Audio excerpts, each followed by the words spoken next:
জি ভাই 120 টাকা 120।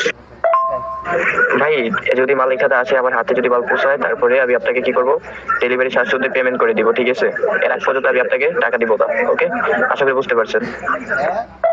ভাই এটা আমার বন্ধু পেয়ে দিছে, আমার বলে আগে টাকা বলে মেরা দেন, আমরা মাল পাঠাবো না, দুঃখিত ভাই। কি জন্য? এরপর তো আপনার যে বন্ধুই বলুক বা না বলুক ভাই, আপনার রেকর্ড খারাপ। মানে আপনার সিমে আমরা চেক করেছি, আপনি একটা অর্ডার করেছেন, একটা আপনি নেননি। সো আপনার টাকা না পাঠালে আপনার অর্ডার নেওয়া হবে না।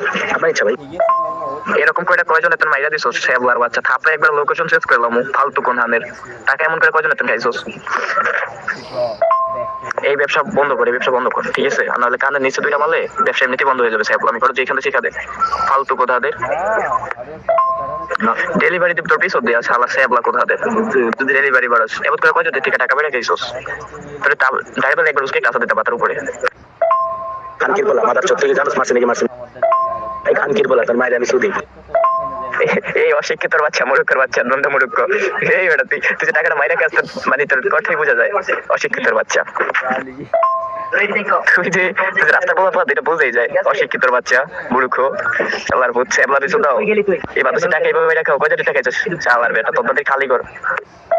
আল্লাহ তোমার মতো অনেক পাপড়ি দেখছি মাদার চোখ, তোমার কিন্তু